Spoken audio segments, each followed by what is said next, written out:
Kita semua punya keluarga, kan? Iya. Nah, kita semua itu punya keluarga.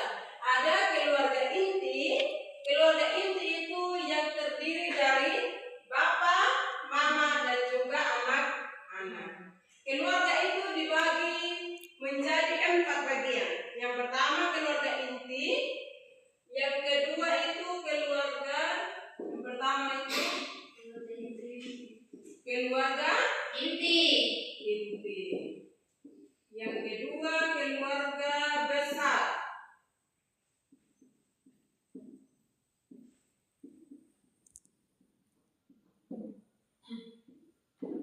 Yang ketiga keluarga monogami.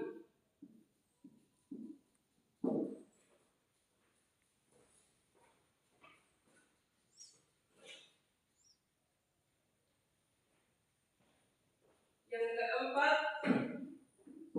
keluarga poligami.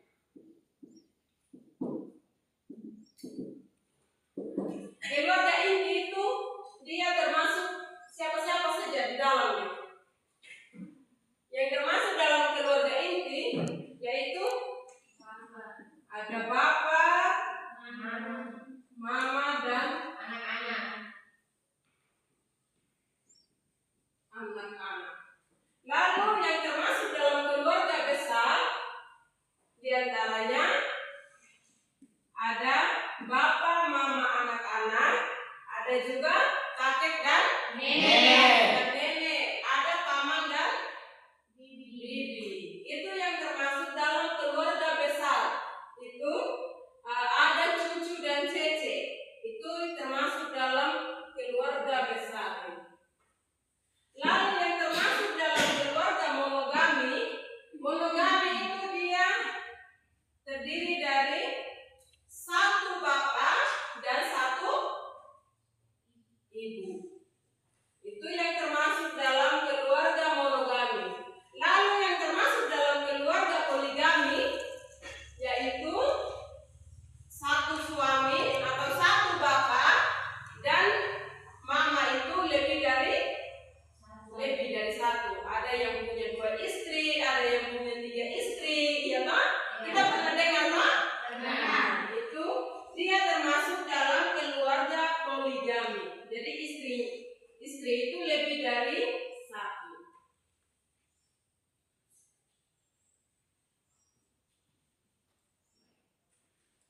Pengertian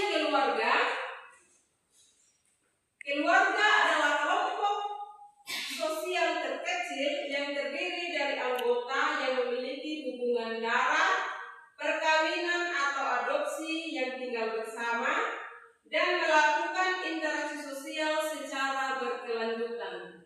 Itu dia pengertian keluarga menurut sosiologi. Di dalamnya keluarga itu mempunyai hubungan darah. Itu yang termasuk dalam keluarga. Contohnya tadi ini ada keluarga inti, keluarga besar, keluarga poligami dan monogami. Itu dia ada hubungan darah antara ayah dan mama, ayah dan ibu, anak, dan juga kakek dan nenek dan keluarga lainnya.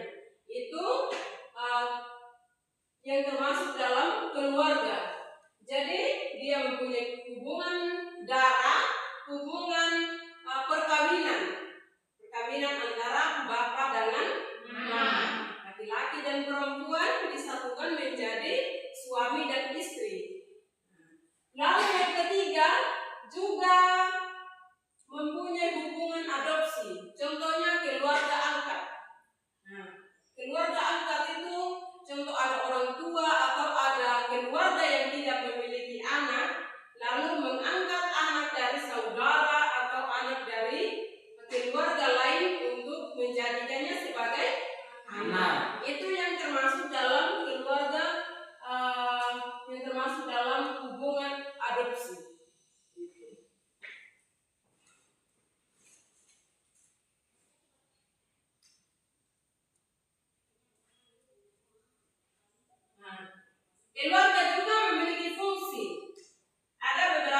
Yang kedua itu fungsi sosialisasi.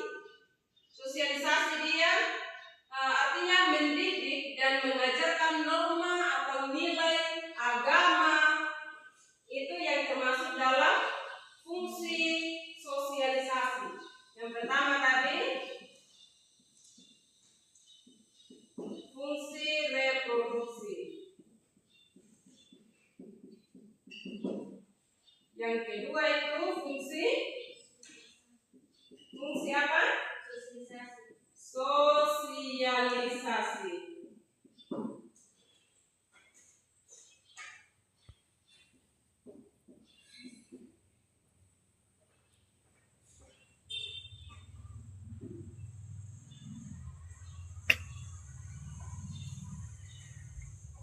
Yang ketiga, fungsi perlindungan.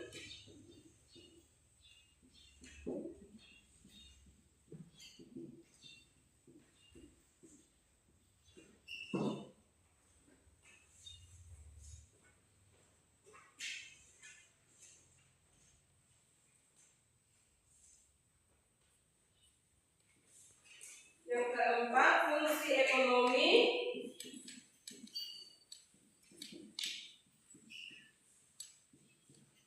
Bisa lihat ini? Bisa.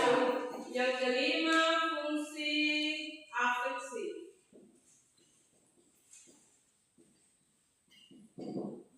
Ini bisa dicatat ya?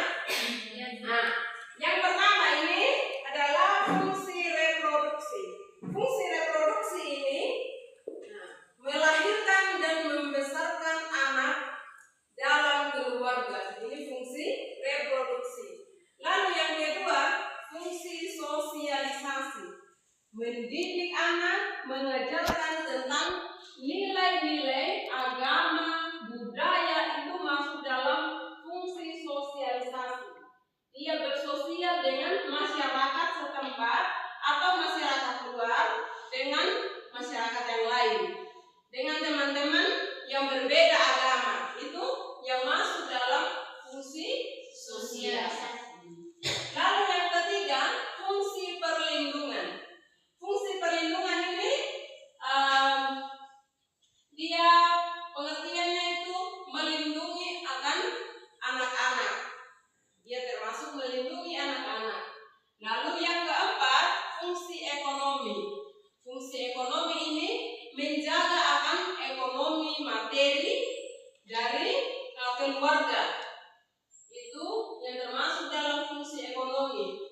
Yang termasuk di dalamnya itu makan minum, terus tempat tinggal, lalu pakaian, itu termasuk dalam fungsi ekonomi. Jadi kalau dia punya ekonomi berkecukupan, dia punya gizi makanannya itu baik, terus tempat tinggalnya nyaman, yang walaupun dia tidak tinggal di rumah yang mewah, tidak tinggal di tempat yang kayak orang-orang kaya, tetapi kalau sudah nyaman dalam keluarga, pastinya juga akan memiliki kenyamanan dalam batin anak, juga batin keluarga. Itu yang termasuk dalam fungsi ekonomi.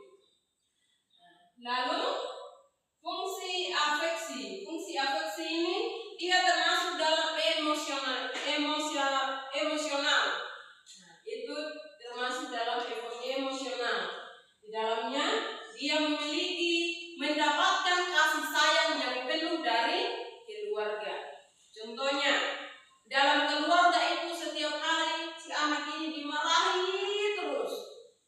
Dia juga akan tertekan batin. Dia tertekan batin. Dia akan merasa, berarti saya ini tidak disukai dalam keluarga. Makanya saya dimarahi. Saya lakukan ini salah, saya buat ini salah, saya kerja salah, tidak kerja pun tetap salah.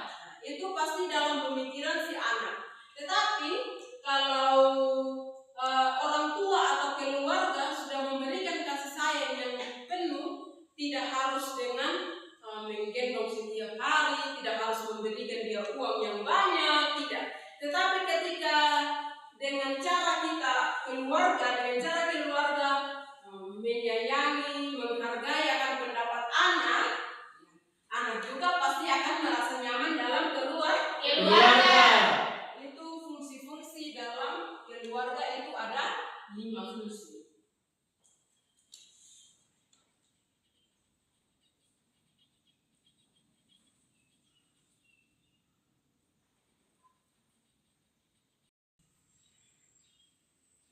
Di dalam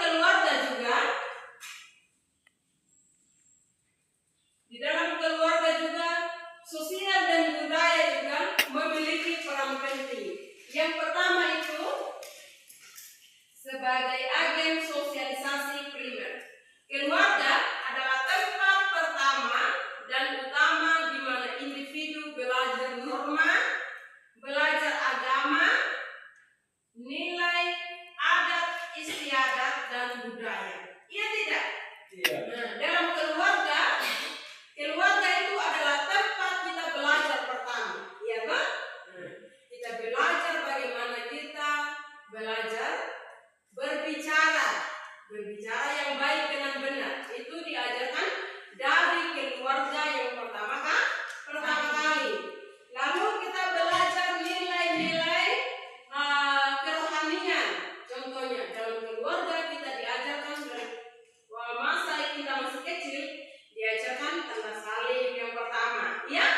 Nah, diajarkan berdoa, lalu diajarkan nilai-nilai budaya. Bagaimana kita menghargai kita punya budaya sendiri, begitu. Jadi yang pertama itu adalah sosialisasi primer, di mana di dalam keluarga kita memulai hidup yang baru untuk belajar melalui interaksi sehari-hari dengan anggota keluarga, dengan anak-anak, mengenal tata cara hidup yang berlaku di masyarakat. Lalu yang kedua, pelestarian nilai dan tradisi budaya. Keluarga berperan menjaga dan meneruskan nilai-nilai budaya dan tradisi dari satu generasi ke generasi berikutnya. Misalnya, kebiasaan dalam perayaan adat. Nah, dalam perayaan adat kita, contohnya kita di Sumba. Nah, kita di Sumba itu kalau ada kita punya budaya ini kan tidak terlepas dari tidak terlepas dari kita bawa kerbau, bawa babi kalau ada acara adat. Contohnya dalam perayaan perkawinan atau dalam perayaan ada yang meninggal. Itu pasti kita akan saling membantu, saling menopang. Kita membantu keluarga yang berduka.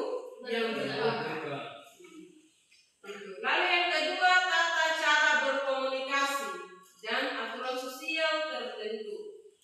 Itu juga diajarkan di keluarga agar tidak hilang oleh perubahan zaman. Dengan kita belajar hal-hal kecil dari keluarga, kita akan mengikuti akan perubahan zaman ke depannya. Contoh sekarang itu di zaman modern, di era modern sekarang sudah kita tidak lepas dari gadget, HP. Tetapi dengan tidak terlepasnya dari HP atau media sosial, kita juga tetap diajarkan untuk mengenal akan nilai-nilai budaya kita di dalam keluarga, di dalam masyarakat, norma-norma yang berlaku dalam keluarga. Yang ketiga itu tentang pembentukan